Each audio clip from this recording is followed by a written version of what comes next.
Thank you.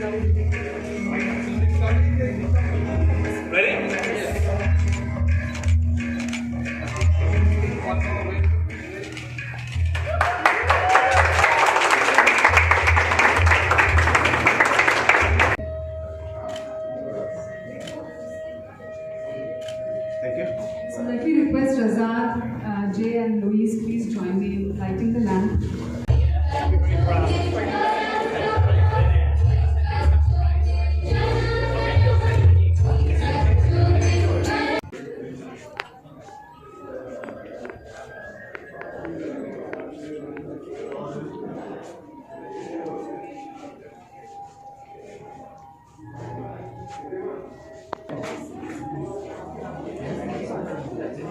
I want to introduce Razat Gaurav, our CEO.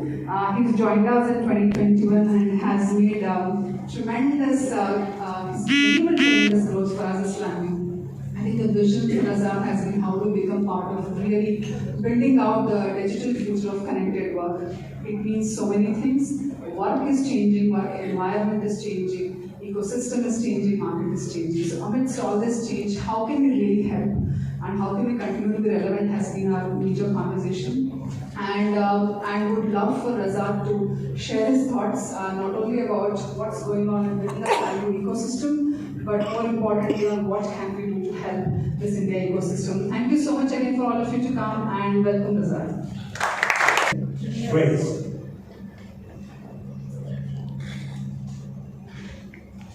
Welcome to all our guests. Hello to a subset of the Planviews here in the room. I know we'll see a lot more of the Planview family tomorrow, I think, in the employee day that we're going to have. But I know many people have traveled here from all over the world and across India, so thank you so much for taking time. I've got a longer presentation planned for this evening where we're hosting a customer and partner event. But I thought it would be good for us to just share with you, particularly for some of our guests, some of the press and media that's in the room, a quick introduction on who is Planview, what is the context under which we operate, what is the broader problem domain that we're solving for, and I'll give you an introduction on Planview and some of the key statistics around where we are as a company and what our vision is for the future. Okay? So let me just dig right into it. As Charlie mentioned, change is rampant, right? Change is happening all around the world. It's definitely happening here in India. It's incredible. Every time I come back, and I'm usually in India 2-3 times a year, but every few months that I'm back here, I see the changes. They're so visible, right?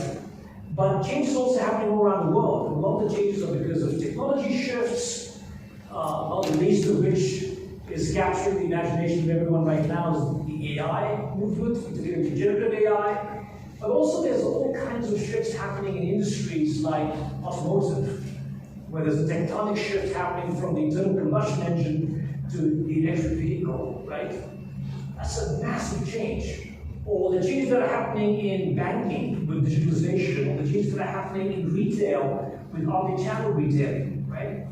And a lot of these shifts are creating changes in business models and operating models for companies. And as companies are trying to grapple with all that change, they're trying to also decide, how they engage and how they transform themselves, right? And in doing so, they're trying to make decisions on what are the right project and product initiatives to invest in, right? And ultimately, no one has unlimited capital and resources. Everyone is still capital constrained, resource constrained, right? Your name could be Amazon, your name could be Goldman Sachs, your name could be Reliance, your name could be Tata. You're still constrained by capital and resources, right? So prioritizing what project and product initiatives you invest in is a very important imperative for organizations all around the world, okay? So what we as Planview do is we're the system of record for digitalization, right? As companies are engaging in transforming, as they're investing in project and product initiatives, and in many industries there's a shift happening from projects to products, especially in the context of digital, we are the system of record for digitalization, right? And by the way, the world is spending a lot of money on digitalization. The world is estimated to spend about $2 trillion on digitalization. The outcomes, the positive outcomes from their project, product, and service initiatives. Okay? And this integrated platform is what enables our vision for connected work. Okay? And the whole thing we're anchored on is how do we connect the dots. 500 customers around the world, that represents over 2.5 million users that interface with our platform, with our products. We have a great roster of customers. Some of you saw some of the example leaders like AT&T and Colorado Bank of Australia and Schneider Electric and Unilever and Procter & Gamble and DHL and UPS, right? So we've got a broad array of customers across multiple industries because all these companies are trying to transform. All these companies are investing in project and product initiatives, and they need our platform. And that's what really allows us to continue to thrive and be relevant and add value to our customers. In terms of our innovation themes, there are really 3 important areas we're innovating in. Of course, we're your enterprise SaaS company. Our reason to exist is to continue to innovate for our customers so we can add more value for our customers. There are 3 important themes in where we're investing.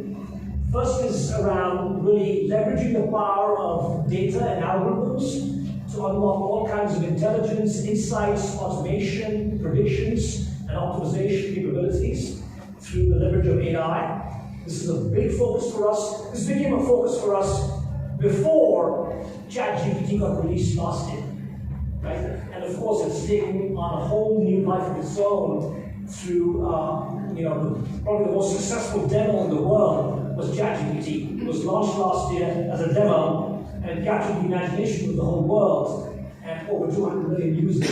So we're incorporating that as part of our platform, and I'll talk about that. Second, we are really converging many different siloed solution areas into a single platform. And what you'll hear from some people are the areas of strategic portfolio management, enterprise agile planning, and the whole area of value stream management. And we're converging all of that into a single platform because we think it's important to connect the dots in an effort to get the outcomes, the positive outcomes from digitalization efforts. There's $2 trillion being spent around the world in digitalization, but there's a lot of waste in digitalization.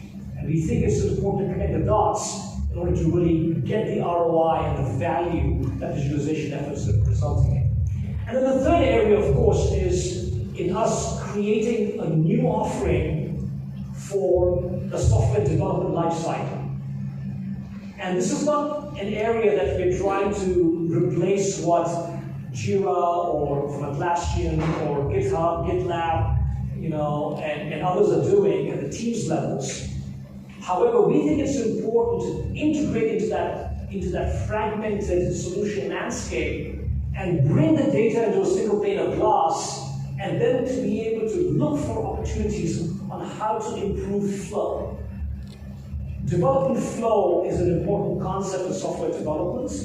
And by the way, no matter what industry you're in, you could be an automotive company, you could be a banking company, you could be a retailing company, you could be a manufacturer, you are developing software, right? And that's the reality of the digital age is no matter what industry you're in, software development needs to become a core competency for you, right? You may decide to outsource and leverage contract resources. However, you still need to know how to extract the value and improve the flow velocity, the flow of work that happens in the software development lifecycle. And this is a whole new suite that we are developing and launching in the market. These are the 3 big areas of innovation. And of course, we've got a rich roadmap that is enabling it. Now, all this innovation, by the way, is not just happening in the US or Europe, it's also happening here in India for us.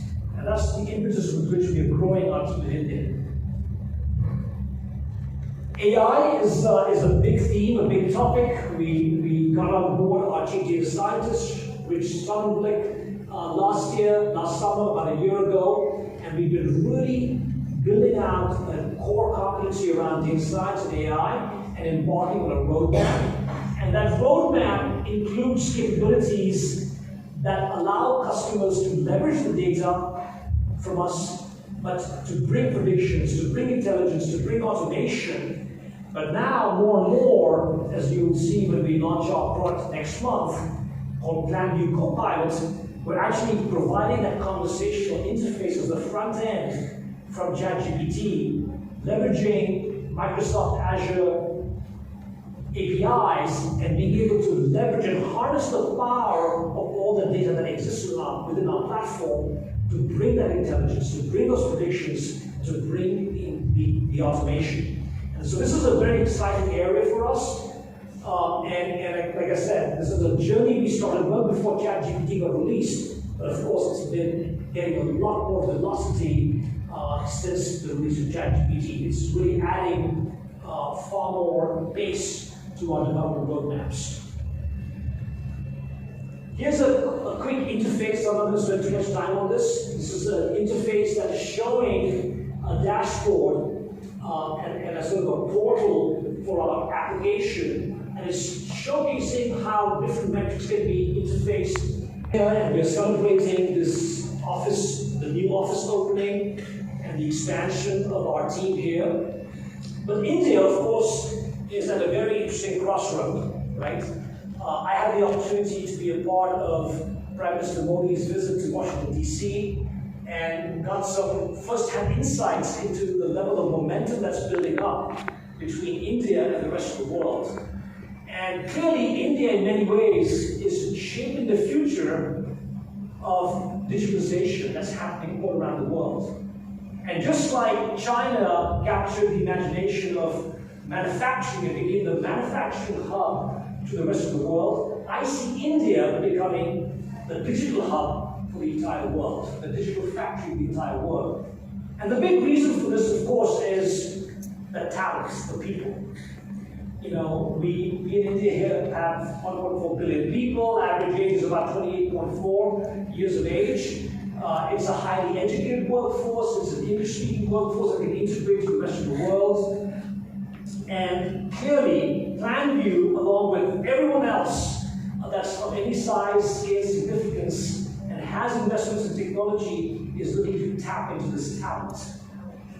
The other thing to keep in mind is India is also investing and innovating and showing the world what is the art of the possible with digitalization. Right? And a good example of this is, you know, when I grew up in India, you know, we go through the airports and your boarding pass, there'd be like 3 or 4 stamps between you getting your boarding pass and the time you board the gate, right? Now, here in the new terminal in the Bangalore airport, you go through the whole process completely touchless, right? And it's a simple depiction. So as I was going through security, you know, my first time around, I was still used to the boarding pass and all that. I was probably the only one that had a paper copy of a boarding pass. Everyone had it on their phones. And I was expecting the guy to stamp it. So I asked the security person, "Stamp kahan hai?" You know? And he said, "Sab digital ho gaya." That simple security person understood the power of digitalization, right? And of course, now you see the stack, the India stack, that has been developed thanks to the sponsorship of the government, the payment systems, which are becoming one of the biggest and the largest payment platforms in the world, and all the other work that's going on in the country. It's fascinating. And in some ways, India is leapfrogging and is able to show the world what is the power of digitalization. And what I love about this, and what I'm so proud about this is it's not just digitalization for people in this room who are highly educated, definitely, white-collar workers. It's also impacting the remote corners of the country, where there are great use cases where financing is happening for small farmers in remote villages in Haryana, Punjab, and UP. And it's being done through a very simple capability that they can get at their fingertips because everyone has access to a smartphone now, right? That broad democratized view and adoption of digitalization is fundamentally going to reshape 1.4 billion people. And that's exciting. And frankly, it can be a great template for other countries around the world to learn from and to potentially replicate. Right? India itself is spending about $85 billion a year on digitalization. So why are we expanding in Bangalore with our setup here? It's really two key reasons. First is the talent. The traditional mindset a lot of people had was, if you were to create a company and you were trying to scale a business, let's say 25 years ago, you build an office somewhere and people would just come there. Now, we as a global business, we've got to go where the talent is. We've got to go where the talent wants to work. And there is no other density of tech talent, just in sheer numbers, than here in Bangalore. Right? And of course here in India, but more specifically here in Bangalore. Right? That's why we're doubling down, is we're scaling up Planview. We've more than doubled our size in the last 3 years. We want to double our size from here in the next 3 years. And yes, as we're scaling up, we've got to invest. And we have to invest and scale with the talent. The talent is available here in droves. And that's what's led for us to more than 5 times grow our team here in the last 18 to 24 months. Under Charlie's leadership, with a lot of support from all the broader leadership over here in the room as well. The second important reason is the fundamental market opportunity here in India. Right? India is investing over $85 billion. Indian companies, whether it's private companies or public sector companies, are investing in digitalization. We feel we have a role to play, having worked with the largest telecom companies, largest energy companies, largest manufacturing companies, largest banks all around the world, largest government organizations around the world. We think we can be relevant here to the digitalization journey within the Indian market.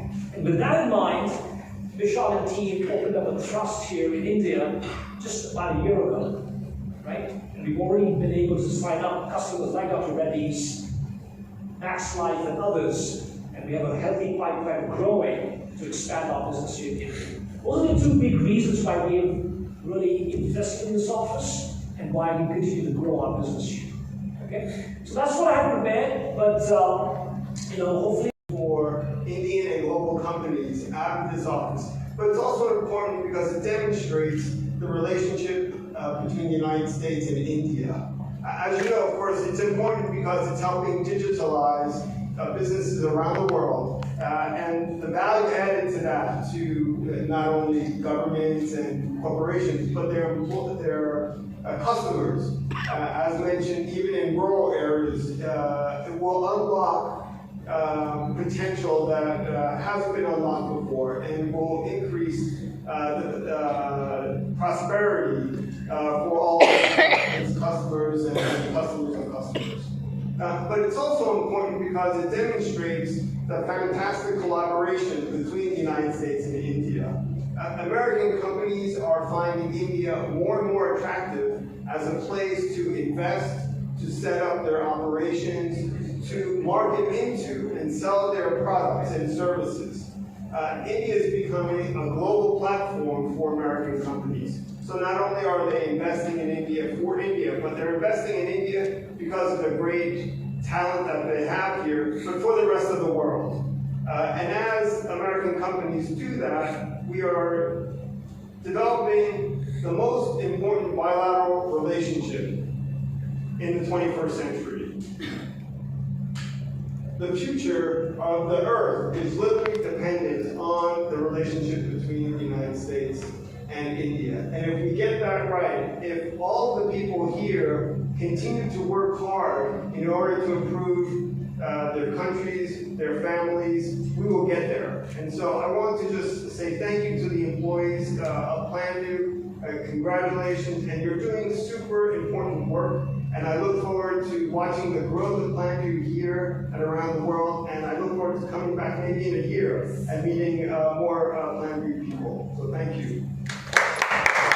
Which really is creating the software product charter for the overall India nation.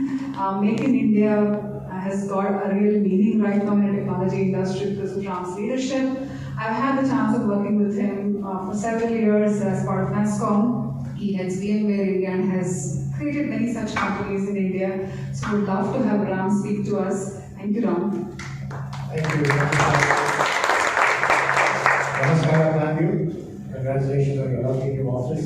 Very thoughtfully done. And I'm hoping that it's a beginning of the journey, not a destination for you as you go from here. You know, I've been part of the Indian GCC ecosystem now for about 18 years across 4 companies. So it gives me great pleasure to see another GCC set up and grow. And for those who don't know what a GCC is, Global Capability Center, which represents what Planview is or VMware is, which I do at my day job. But what is the beauty of it is the fact that as you had the logos of all your global customers here. You know, I say that India is probably, you know, we keep talking about Silicon Valley, but I think as we look into the future, India has one of the, I think, the most interesting ecosystems out there because it represents a wide variety of people. You touched upon some of it in your presentation. But the MNCs alone represent about 1 million plus employees in direct employment and probably create another several million in terms of secondary employment as well as partnerships, right? So the MNCs have always formed the backbone of how the Indian product ecosystem has actually grown over the last probably 4 decades, because since Texas Instruments set up their center in India in Bangalore in 1981. So I think that journey has had its own positive effects on the larger ecosystem. Many of us have crisscross companies, and I think each of us brings an element of diversity to the table in terms of what we do. But I think there are 3 other big vectors which are actually drivers of the ecosystem in India, which I'm fortunate enough to represent on the NASSCOM Executive Council, as well as leading the product charter for NASSCOM in India. The second one is our startup ecosystem. I don't think, we have an extremely active and many of you are aware of this, the 3rd largest in the world, but I think what's interesting about it is, over the last decade it has transformed. A decade ago, a lot of it was very early tech startups going, the e-commerce journey started, etc. But I think where we're really excited about the next decade, or maybe the next 5 years, is really about the deep tech ecosystem that's emerging in India. And I'm talking about complex, research-driven companies that are starting up.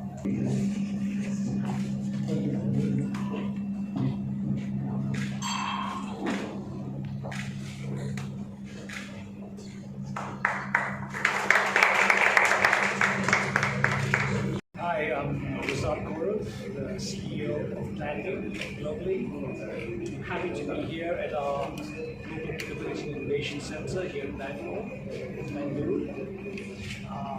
Really excited to be opening up our expanded office space here. We're scaling up our team in India. India represents a very large part of our talent pool. And also represents a significant market opportunity as the country is embarking on digitization. So we got Shalini here about a year ago to lead the organization. We have grown tremendously. We've more than grown at 2.5 times the size in the last 12 months, right? And we have big plans to continue investing in India. In fact, in the coming 5 years, we should be investing over $125 million in our India operations. And again, our India operations are focused on 2 key objectives. First objective is to help scale the talent across every function of the company and to service our global customer base. India has the richest talent pool in the world for tech talent. And then secondly, to also capitalize on the digitalization opportunity that exists within India. India is spending over $85 billion a year on digitalization. We have an experience in working with the leading telecom companies, the leading energy companies, the leading manufacturing companies, the leading banks, and insurance companies around the world, as well as government agencies. We feel that we can really create value and bring a lot of experience leveraging our platform in helping organizations in India improve their digitalization journeys and achieve the value and the ROI that is envisioned through digitalization efforts. So that's why we're here and very excited to be a part of this scaling up. Can you name some of your product customers? Yeah, we are working with globally. We're working with the likes of AT&T and Commonwealth Bank of Australia, and Flex, and Unilever, and Novartis. So we are across just about every industry vertical you can think of. In addition, we have just started working also with some companies that are based in India, companies like Dr. Reddy's and Max Life. And while we're very early in going after the opportunity in India, we already have some of our global customers using our solution in India as well, like Unilever, for example. So, we've got over 4,500 customers globally across just about every industry vertical. Thank you. This is Shalini Sankarshana, Managing Director and heading the India Center. Very, very excited to be part of today's event, especially as we are launching this new and expanded center. So as part of the center, we are not only just supporting 4,500 customers, we support across automotive, banking, finance, healthcare. So we essentially are impacting the entire global segment of verticals. And some of the very, very popular names here, BMWs, Volvo, and Novartis. I think the fact that we can impact this entire ecosystem is extremely exciting for us. As part of the India Center build-out, what we are doing is we are not only helping in creating the talent and increasing employability here, but really promoting the job market here. Despite our market environment, we are really growing here. And we've had some of the best environment, we've had the lowest attrition, we've had highest growth. Our talent is one of the top talent across the world, not just in India. We're very proud to be part of that. And this office represents so much opportunity. We absolutely believe and committed to hybrid work, with which we not only provide opportunities to all our employees to be part of their work life, but also be part of the family and family. So with that, really helping to grow India market across mainly 4 sectors: banking, auto, life sciences, and we want to help all the largest software houses because India is really the digital hub as we spoke about. Thank you. Just thumbs up. Both of you. So,